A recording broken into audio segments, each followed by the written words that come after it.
Bonjour à tous, alors nous allons parler dans cette vidéo de la manière de placer des points images de réels. Alors on va prendre trois exemples, 7 pi sur 6, 3 pi sur 4 et 2 pi sur 3. On veut placer sur le cercle trigonométrique l'image de ces trois points-là. Alors d'abord il faut, entre guillemets, préparer le cercle trigonométrique à accueillir ces points. Alors là vous voyez un cercle ou un disque qui est un petit peu vide, il va falloir lui donner un petit peu de couleur en quelque sorte. Alors tout d'abord, on va avoir les repères. Alors, peut-être que je change de couleur d'ailleurs. Voilà, alors vous faites ça à la règle évidemment. Moi je le fais un petit peu à l'arrache comme ça. Ensuite, pour préparer notre cercle trigonométrique, on va prendre le milieu de ce segment là. Donc je rappelle que ce segment il mesure 1 cm. Donc, enfin, c'est pas 1 cm en réalité, c'est une unité. Même si ça devait faire 3 ou 4 cm, peu importe, mais c'est une unité. Donc on prend le milieu. Et ensuite, on trace une droite perpendiculaire qui passe par ce milieu. Voilà. Et vous voyez qu'elle coupe en deux points, ici et là. Ensuite, on fait pareil de l'autre côté. On prend le milieu de ce segment-là, ici, et on trace la droite perpendiculaire. Et aussi, elle coupe le cercle en deux points. Ensuite, on prend le milieu de ce côté-là, enfin de ce côté-là, de ce segment-là. Donc ici, et je trace cette fois-ci une droite perpendiculaire de cette manière-là. Je fais la même chose de l'autre côté. Je prends le milieu de ce segment ici et je trace une droite perpendiculaire de ce segment-là. Voilà. Alors après, une fois que j'ai fait ça, je vais tracer une droite qui va passer par ces points-là, voilà, comme ça, et puis une autre de l'autre côté. Tout ça à la règle. Et là, vous êtes capable de placer tous les points nécessaires. Alors, comment maintenant placer ces points? Quels sont les nombres associés à ces différents points que nous avons faits? C'est ce qu'on va voir tout de suite. Alors tout d'abord, il faut savoir, sans regarder donc les droites en rouge, on regarde juste celles en noir, il faut savoir que tous les points qui sont là, que je vous montre là, et je répète, sans les droites rouges, tous ces points sont des multiples de pi sur 6, c'est-à-dire que, eh bien, par exemple, celui-ci, ici, ben, c'est pi sur 6, précisément.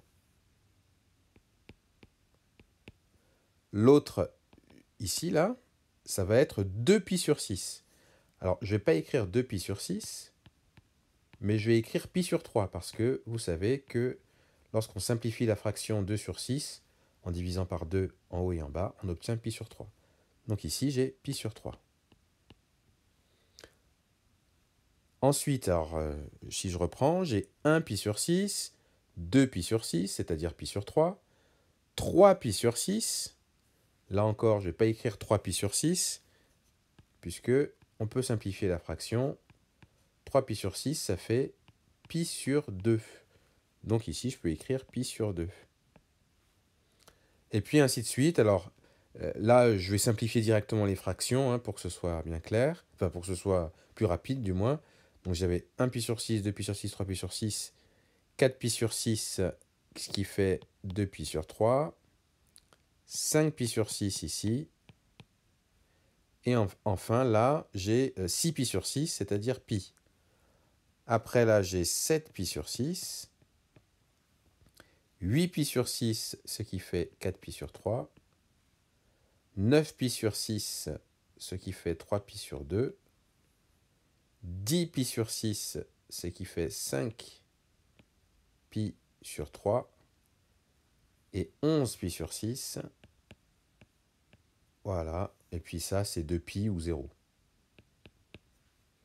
Donc là, j'ai placé tous mes multiples de pi sur 6.